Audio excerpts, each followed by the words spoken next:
মই অপূৰ্ব সকলকে destiny journey আন এক ভিডিঅ'লৈ আপোনাক সকলকে স্বাগতম জনাইছোঁ আৰু আজি এই ভিডিঅ'টো হ'ব গ্ৰহৰ গোচৰৰ ওপৰত।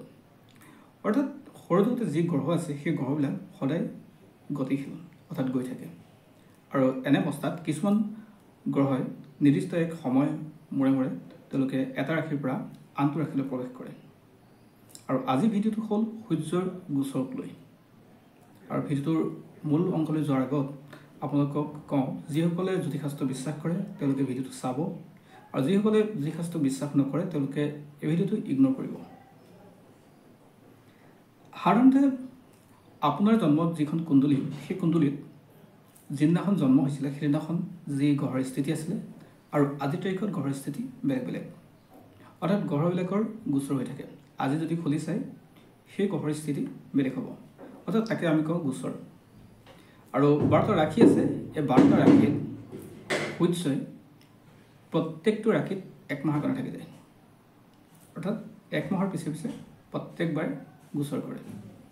আৰু সূৰ্য অহা 16 ছেপ্টেম্বৰ অৰ্থাৎ 16 ছেপ্টেম্বৰ সন্ধিয়া 7:29 সূৰ্যই নিজৰ ৰাশিৰ পৰা অৰ্থাৎ য'ত আছে, অৰ্থাৎ আজিৰ তাৰিখত সূৰ্য আছে সিংহ ৰাশিত, চৰ ৰাশিত আছে আৰু সূৰ্য যাব বুধৰ ৰাশিলৈ, অৰ্থাৎ বুধৰ ৰাশি কন্যা ৰাশিত প্ৰৱেশ কৰিব।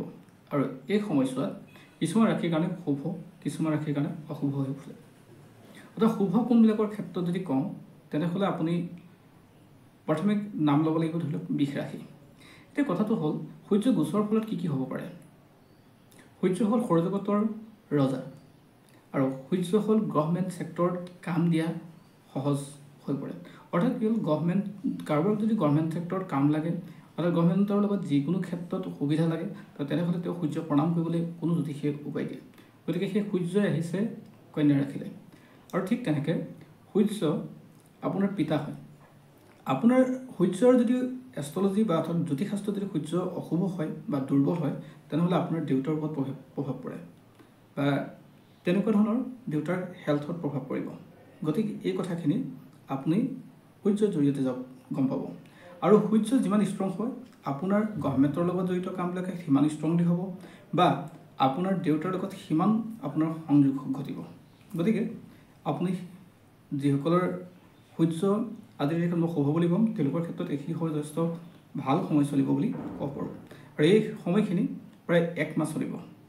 আৰু আপোনালোকক যদি কওঁ তেনেহ'লে প্ৰথমে বৃষ ৰাশিৰ কথা কওঁ। তো বৃষ ৰাশিৰ যিসকল জাতক জাতিকা আছে তেওঁলোকৰ কাৰণে এইখিনি সময় যথেষ্ট শুভ হয়, তেওঁলোকৰ ক্ষেত্ৰত লাভ হ'ব।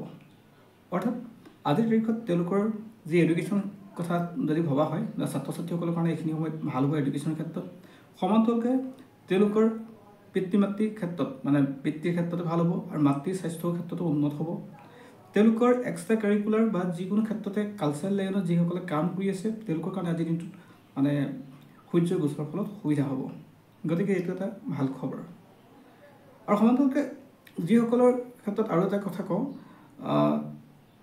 যিসকলে সূৰ্যক প্ৰণাম কৰে তেওঁলোকৰ ক্ষেত্ৰত কিন্তু এই স্থিতি অধিক প্ৰবল হৈ পৰে বা ভাল হয়। তাৰ পিছৰ ৰাশিটোৰ কথা যদি কওঁ তেনেহ'লে আপুনি ল'ব পাৰে অৰ্থাৎ বৃশ্চিক ৰাশিৰ কথা কয়। বৃশ্চিক ৰাশিৰ জাতক জাতিকাসকলৰ এইখিনি সময়ত ভাগ্যৰ পৰিৱৰ্তন হ'ব, অৰ্থাৎ তেওঁলোকৰ ভাগ্যই লগ দিব।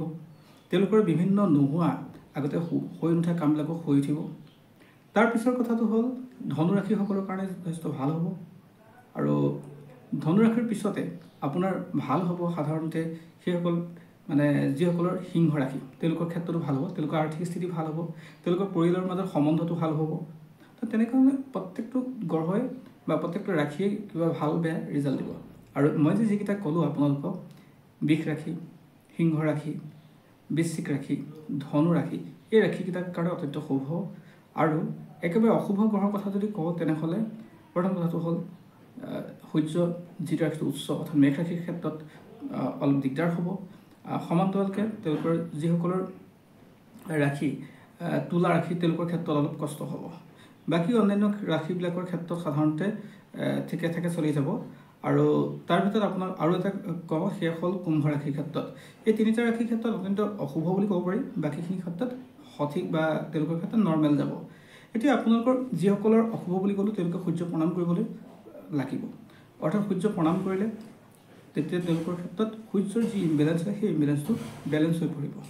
গতিকে আপোনালোকৰ ক্ষেত্ৰত এইখিনি সময় অলপ সাৱধান হ'ব লাগিব, যিসকলৰ অশুভ বুলি ক'লোঁ, আৰু যিসকলৰ নৰ্মেল হৈ যাব তেওঁলোকৰ ক্ষেত্ৰত নৰ্মেলেই হ'ব, আৰু যিসকলৰ পজিটিভ বুলি ক'লোঁ তেওঁলোকৰ ক্ষেত্ৰত কিছু ক্ষেত্ৰত লাভটো হ'বই চিয়'ৰ। আৰু তেওঁলোকৰ ক্ষেত্ৰত মাটি বাৰী প্ৰপাৰ্টিৰ লগত জড়িত কামৰ প্ৰমোচনৰ ক্ষেত্ৰত কাম হ'ব, তেওঁলোকৰ ক্ষেত্ৰত ভাগ্যৰ পৰিৱৰ্তন হ'ব, তেওঁলোকৰ ক্ষেত্ৰত স্বাস্থ্যৰ উন্নত হ'ব, অৰ্থাৎ যিখিনি পজিটিভ কাম সেই কামখিনি তেওঁলোকৰ ক্ষেত্ৰত হ'ব। আৰু সাধাৰণতে আৰু এটা কথা হয়,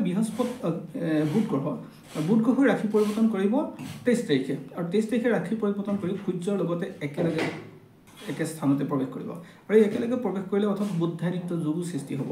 অৰ্থাৎ 16 তাৰিখে সূৰ্য আৰু 23 তাৰিখে বুধ গ্ৰহই ৰাশি পৰিৱৰ্তন কৰি কন্যা ৰাশি প্ৰৱেশ কৰিব। আৰু এনে অৱস্থাত দুইটা গ্ৰহে মানুহক দুইটা গ্ৰহ লগ হৈ বুদ্ধাদিত্য যোগ সৃষ্টি কৰে।